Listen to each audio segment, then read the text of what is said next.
আজি আমি ধেমাজিত ৰিভিউ মিটিং কৰিলোঁ আৰু বিশেষকৈ আফ্ৰিকান সোয়াইন ফিভাৰৰ ইস্যুটো এই প্ৰসংগটো লৈ আমি গোটেই অসমত পৰিক্ৰমা কৰি আছোঁ আৰু আমি দেখিলোঁ যে লাষ্ট 1 মান্থ ইয়াত কোনো পজিটিভ কোনো কেছ নাই আৰু বহুতকেইটা ডিষ্ট্ৰিক্ট যিমান 7টা ডিষ্ট্ৰিক্টটো আছিল এই 7টা ডিষ্ট্ৰিক্ট যে বেন কৰা আছিল তাতে কোনো পজিটিভ কেছ নাই লাষ্ট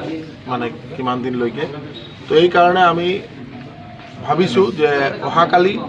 আমি এটা সিদ্ধান্ত ল'ম আৰু ডিষ্ট্ৰিক্টৰ যিটো বেন এইটো খুব সোনকালে উইথড্ৰ কৰি দিয়া হ'ব যাতে মানে গাহৰিৰ মাংসটো এতিয়া যেহেতু কোনো পজিটিভ কেছ নাই তেতিয়াহ'লে অকলে যাতে মাংসটো ইনসাইড দ্য ডিষ্ট্ৰিক্ট এইটো অকলে বেপাৰ কৰিব পাৰিব বা এইটো খাব পাৰিব। দেখা গৈছে যে ধেমাজিতে বেছি সৰ্বাধিক আক্ৰান্ত হৈছিলে, ক্ষতিপূৰণ দিয়া কিবা কেনেকুৱা ধৰণৰ সিদ্ধান্ত? এইটো অলৰেডি আমাৰ এছাছমেণ্ট হৈছে আৰু ইয়াত প্ৰায় নিয়াৰ এবাউট 3 crores আমাৰ বহুত প্ৰগ্ৰেছিভ ফাৰ্মাৰ অৰ্গেনাইজ ফাৰ্মাৰ তেওঁলোকৰ যিমান লছ হৈছে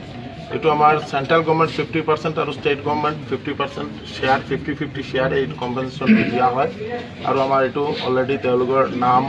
বা কিমান এমাউণ্ট কাৰ কিমান কালিং হ'ল এইটো অলৰেডি আমাৰ গোটেই অসমৰ মানে আমাৰ হ'ল আৰু খুব সোনকালে মানে ফেজ মেনাৰে